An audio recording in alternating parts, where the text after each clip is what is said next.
Hello, beauties. Welcome back. I am so excited for you to hear this conversation today with my guest, Shawn Zajas. And I know you're going to love it. We're going to talk about men. That's what we're talking about, men in dentistry. We're going to talk about what is available to men and women differently in terms of our own emotional support, in terms of showing up in our own humanity, and how those different roles and labels have really kept us from experiencing our true selves. So, Shawn is the visionary leader of Zana, and he's really been in the dental world since he was little. He comes from a family dental supply business. He is the father of 5 children himself, 2 of them are boys, and he's passionate about creating and pioneering positive change in dentistry, and you are going to hear that coming through in this episode. So as you listen to this conversation, you'll hear that we chatted a lot about the differences between men and women in the dental world and how we've created safety and community for women and what needs to happen in order to create that for men. You'll hear what led him to create his own sense of belonging and the strength that has led him to his greater success, and why love, yes, all you gentlemen listening to this episode, why love is a huge component of each of our individual paths and success. So, we talked a lot about how to share humanity and vulnerability as a success strategy, as a leader of your team in dentistry, and also how we can raise our boys differently so that they can use the same beautiful practices that women have been benefiting from for so long. All right, my friends, let's dive in and please join me in welcoming Shawn. Hello and welcome to the Business of Happiness podcast. Hi, guys. I'm your host, Dr. Tarryn MacCarthy, and we have with us today my good friend, Shawn, who's joining us. And I'm so excited to have you here, Shawn. How are you doing? I am doing wonderful. Thank you so much for having me. I'm so excited to have you. We had a great conversation recently when I was speaking on your podcast, Shawn. Do you want to just introduce your podcast for my audience, please? So it's transitioning from innovation in dentistry to the Shawn Zajas show. And you're going to be one of the initial launches for that podcast because it was just so amazing, Taryn. Like interviewing you is gold. Oh, we had so much fun. We had so much fun. And that's why I thought this is such a great conversation. I had to have you on the business of happiness because one of the things that we were talking about was kind of understanding what it looks like to step into a higher consciousness of who we are. We live in this world of telling ourselves everything is so real, all our worries and our problems are so real, but elevating to a greater consciousness of understanding that everything we think is a problem is really just a design of our own invention. And we were talking a lot about emotions and how to manage the stresses and the emotions. And one of the things that I've noticed is for women, we've done a really good job holding space, creating space for one another to share what it's like to experience emotions and process emotions.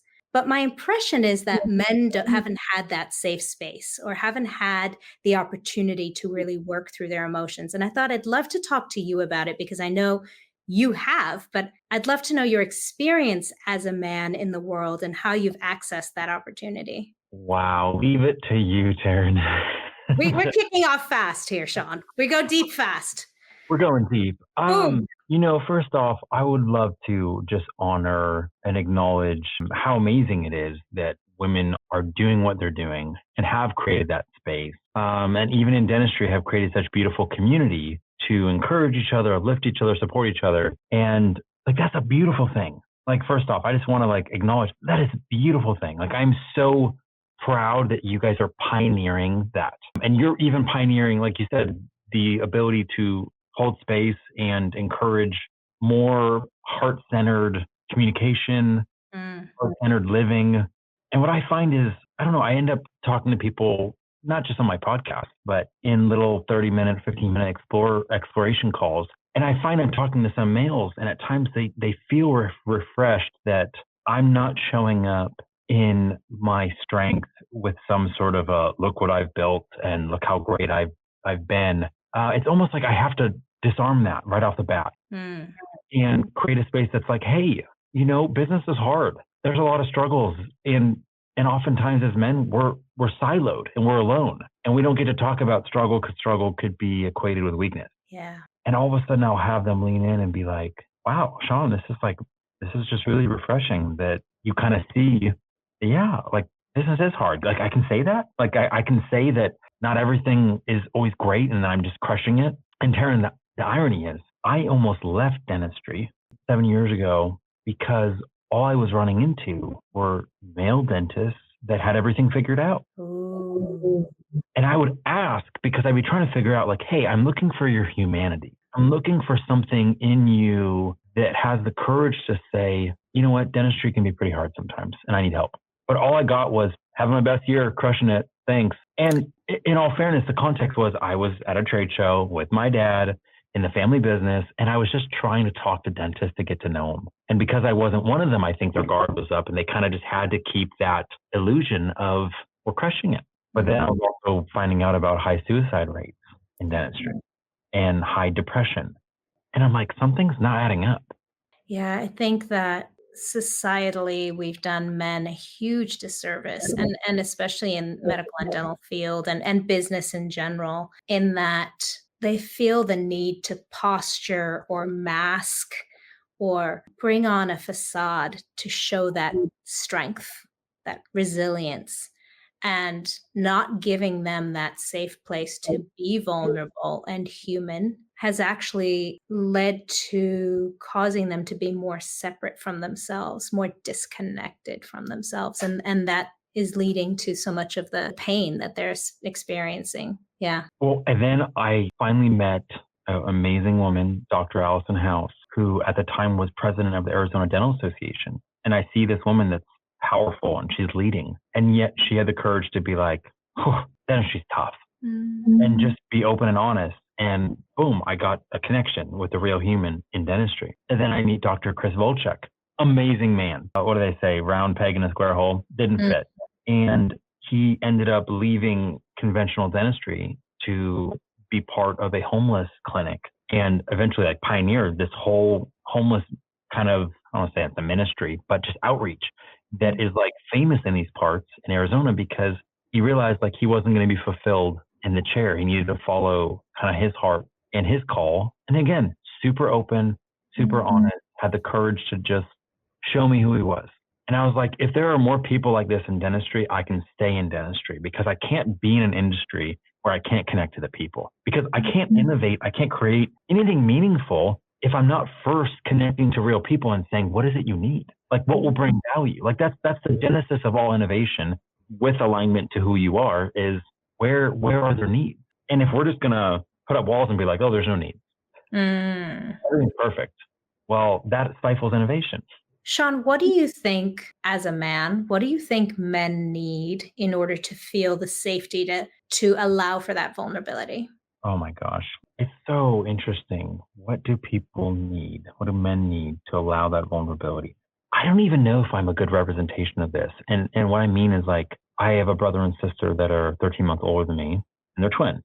So I would spend time playing with my sister, Barbies, and I'd spend time playing with my brother, G.I. Joes. And I saw a very masculine person in my brother. And my sister was very feminine. And for some reason, I don't know, I was close to my brother and my dad, and I was close to my sister and my mom. And growing up, I had great relationships with my guy friends that we played soccer and football together. Then I had great relationships with girls that just became like friends or best friends. So I don't know how much of this colors it, but I feel like I was given permission to kind of like own my strength, but at the same exact time, not feel like I had to hide behind it.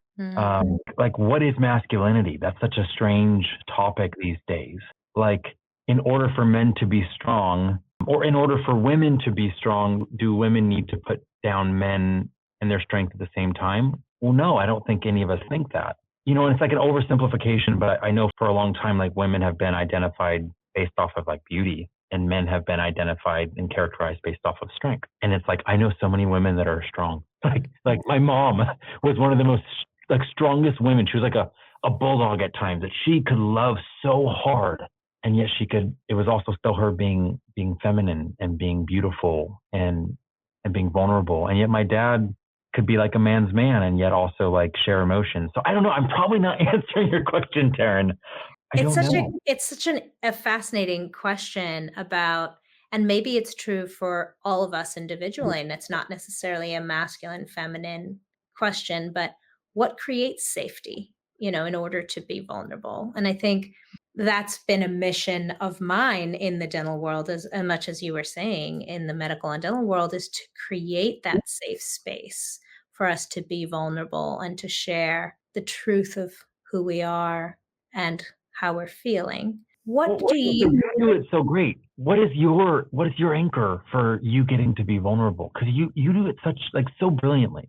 I think for me, and this goes back to you and I were talking last time about what our missions are personally in the world. And so for me, a deep purpose in my life is empowering others. And I know yours is very similar in terms of, and for those of you who don't know Shawn, he's very good at finding the expert inside people and finding the beauty inside people and then holding them up and showing it to them and heralding them and holding them up high. You do that so beautifully, Shawn. But I think for me, my purpose is to empower people. And in order to empower someone, you have to give them safety. You have to give them a place where they feel courageous enough to take that next step, right? To step up on that. You have to have the stability. I'm reminded of your rock climbing now. We were just saying that you had that rock climbing accident. But in order to lift up to that scary next step, you have to have good stability in the foot that you're stepping off of, right? You have to know that you have a good foundation. And that's interesting because I think a lot of what creates that safety and stability is community. Mhm. When we feel accepted, when we feel like we belong. Okay, so that's literally what I was gonna say. Like as you're talking, I was like, I would say my innate sense of belonging has given me permission to show up in the most authentic way, which to me isn't just purely masculine. It's Yes. Kelly Burns. I was at dinner with her and some other people, and she mentioned something about holding my masculine energy but still leaving space for the feminine. I don't know how she worded it, but it was poetic and beautiful, and I was like, thank you. Yeah. Yeah. So that it's not necessarily defined by masculine or feminine, but just allowing you to be who you are. So, what do men need in community then? If we say like that sense of belonging is what creates safety and community, what do you think lends itself to that feeling of belonging? How did you find belonging? I mean, so much of my discovering belonging or feeling it or knowing it was just being loved well by my parents. And it's like, okay, so I meet a lot of people that didn't have great parents. And I find out what I end up doing is almost just like brokering almost like the father or mother's heart to them and creating a safe place for almost like the fathering that they didn't get. And it doesn't need to be fathering. It could be fathering or mothering. My mom was so instrumental in my life. And yeah, I love honoring both my parents because they poured into me. You heard me at Expansion, on the heels of Chuck Blakeman saying he had to bake his own cakes because he didn't know it wasn't normal for families to leave their kids on vacation. It was literally like Home Alone, his story. And then I get up there and say, wow, I had the complete opposite experience where I was loved. And I now know that because I was loved, because I knew love, because I knew what belonging felt like, I want to give that to everybody so they can just have that chance almost just to rest into who they are. Mm, And part of, I feel like, what starts helping those that I talk to open up, how do I broker trust with them is I just start by showing them that I'm human and talking about struggle and being courageous enough to let my armor down and be like, I don't have it all figured out. And I've mm, screwed up in a lot of ways.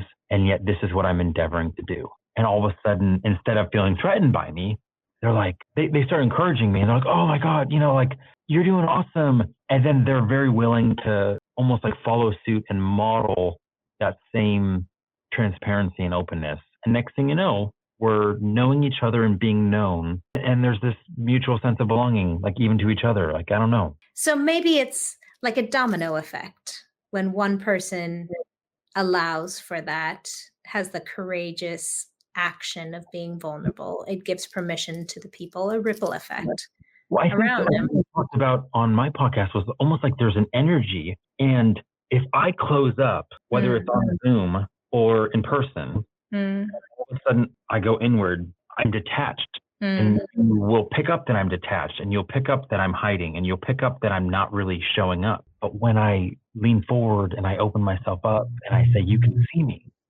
mm. then that literal energy gets felt. And they're like, if they let me see them, everything changes. Yeah, so beautiful.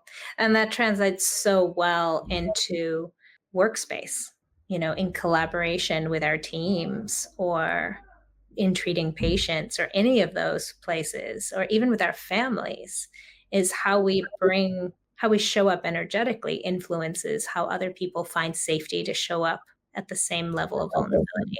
But Taryn, you know what's exhausting? When I feel like CEOs and founders, this is what they do, and this is how they act.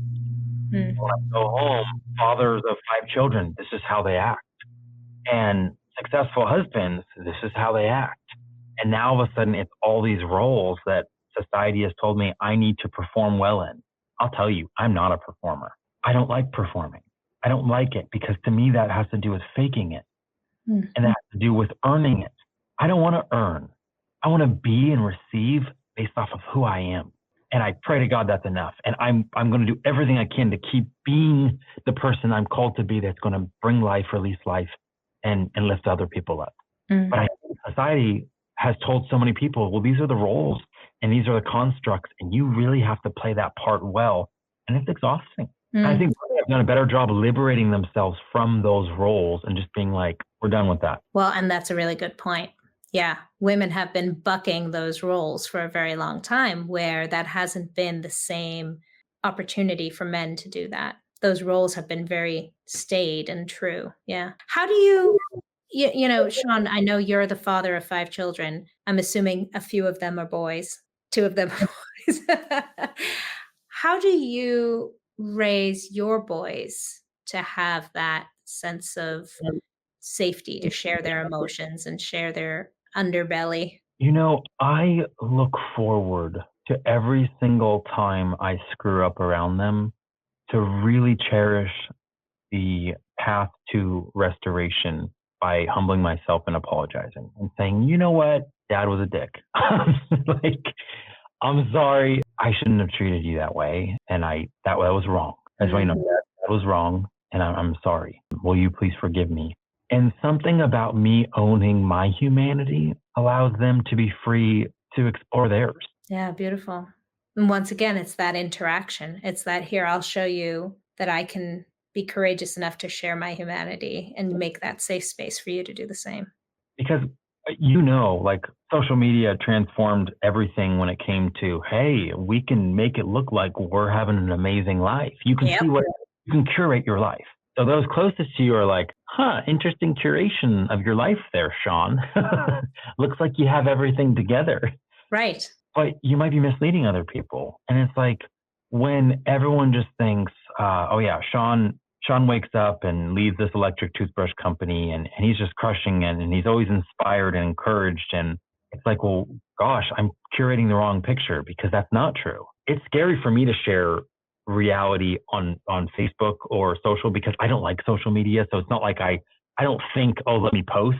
But it's like I would love for people to see behind the scenes when I'm fighting to stay motivated and encouraged, believing in the mission that I'm part of. It's like that is where I think there's more resonance with we're in this struggle together. Life isn't this easy thing where Tarryn just knows how to show up as her authentic self. And Tarryn just knows how to shine her unique light in the most beautiful, effortless way. You fought for that. And I'm so thankful that you've had all those private victories so that you can be before us now and you can lead and you can transform lives. But you had battles. And I think a lot of times we're ashamed to talk about our battles, even when we have defeat. Yeah, especially when we're in the middle of the battle, when the wounds are fresh. That's the challenging. And I think that one of the reasons, at least in dentistry, is because as a dental practice owner, or even as a if you don't own the practice, you have to create a certain sense of safety for your patient in order for them to feel safe in your hands. You have to have a sense of confidence and I've got you and I've got my stuff together. I've got my shit together. So because I have my shit together, you can feel safe in my hands. I think that it's a unique profession in that we have to uphold a sense of confidence in order for our patients to allow that vulnerability of literally being inside their mouths. Like there's no human that you let inside your mouth. Really, there's nobody else that you allow to do the things that we do.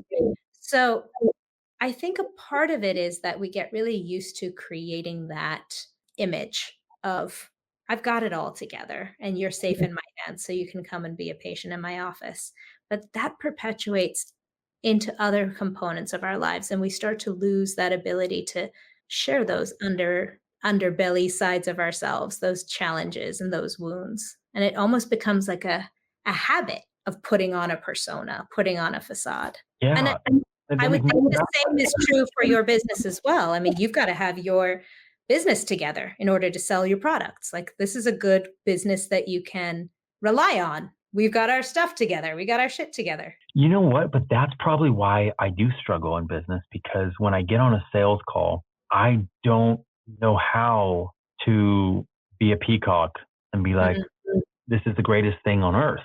mm. It's like, it's good, like, meaning, sure, it is what it is, but like, I don't know. For me, it's always been hard for me for some reason because of head trash to believe fully and let someone know I believe in what I'm doing when I get a benefit from it. It's so weird, Taryn. Like, and I've Mm. brought this up for so long because I'm like, it's like I'm embarrassed that I would let something like that small. But it was like it was these wires that got crossed about what humility was when I was young. And it's like, well, hey, I can tell you about this person and their company, and it's amazing because I don't get a benefit. But if I get a benefit, in full disclosure, maybe I'm not being honest. Oh, some really interesting limiting beliefs there, Sean. Horrible, because if you ask me, okay, so Shawn, if there's a guy struggling and he's struggling in his marriage, or he's struggling to own his masculinity in a healthy way, am I gonna hide, pull punches, and play it small because I don't want to, I might benefit? Like, no, I have no problem if he wants to hire me, because I will do everything I can to liberate Yeah. him and to empower him and to believe in him. So it's weird. Like, yeah, limiting beliefs. I've got a lot of them. This might turn into a therapy session. But I love this because it's also so honest, so raw and so honest, exactly what you were just saying. It's absolutely the most beautiful part of sharing your humanity with another human. Look, this is me. Yeah, really, really cool. So, I'd love to know, Sean, what's on the horizon for you? What are the big dreams in the near future for you? What are you excited for? Wow. So my wife's doing some pretty cool things right now when it comes to helping women and really empowering them. And I'm really excited to join her and Ooh, help relationships that have struggled, or relationships that have faced betrayal. And it's just something that is like a heart calling of mine. Like, I know that I know that I know that I want to help men not lose hearts. And it has nothing to do with electric toothbrushes. And it has nothing to do with dentistry. I mean, sure, if I can offer a cup of cold water to a dentist, I will definitely do that. But I love what I'm doing in dentistry. I love that it allowed me to meet so many amazing people. And I'm sure I'm always going to have my hands in something that's offering value, that's a business, because it's fun. It's like a playground for me. But the second you catch something, those stirrings, those embers that start catching light, where all of a sudden you're like, oh my gosh, I have to, I have to, I have to, I have yes, yes. release this to people. And I don't know whether I'll be given 15, 20 people that would trust me, or whether it's for more than that. I don't really care. I want to come alongside and really help men either discover their hearts if they've lost them, reconnect, and just have the courage to follow their hearts and to live from that place of being connected. Because so many times, Taryn, we've experienced so much shame in life Yeah. that it gets us that we almost have to disconnect, because it's like, how can I live connected to my heart when I feel so condemned that I'm worthless, that I'm shameful, that I'm defective or something like that. Yeah. So it's like we harden up, and then we start living up here in our heads. And the woman that typically marries us for what she sees in our hearts. And that's Yeah. where the adventure is. That's where the life is. That's where the passion comes from. And then all of a sudden it's like that, the whole quote I mentioned, expansion of the tragedy of life is what dies within a man or woman while they live. I've had to fight that battle to not lose heart myself. And when you're in that battle and you realize how close you get to selling out or giving up, I don't want anyone to lose that fight. Oh, that's so beautiful, Shawn. Well, as you know, this is the business of happiness. So I ask all of my guests, what is your definition of happiness? Man, I think I'm a bad podcast guest because I like asking the questions. I love having you on this side of the screen. Oh, I think part of it is that I don't have rote answers. I don't know. I guess happiness would be something to do with being aligned, having the courage to really be yourself. And Mm. the experience of life you have in the midst of just owning who you are and being that, the relationships, the adventure, whatever life happens, I feel like that's where happiness is found. It's probably a bad definition of happiness, but that's my take. No, it's so personal, and I love that, and it actually speaks so much to what we were just saying, is that when you have the courage to be in alignment with what is true to you, that feels like happiness, that feels like authenticity, and it's that disconnection from ourselves that feels so uncomfortable, so distant. Well, thank you so much, Shawn. It's been so fun having you on the show today. I really have had such a great conversation with you. I really am so grateful to you for the incredible work that you're doing. And as I mentioned, I've just been so impressed with this gift that you have, first of all, of artistry, which I absolutely honor and admire.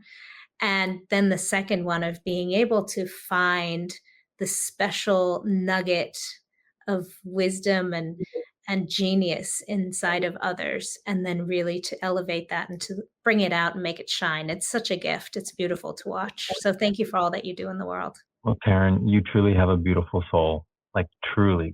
And that's why it was a joy connecting with you on my podcast. And it's been a joy connecting with you more, even on this podcast. So thank you so much for having me.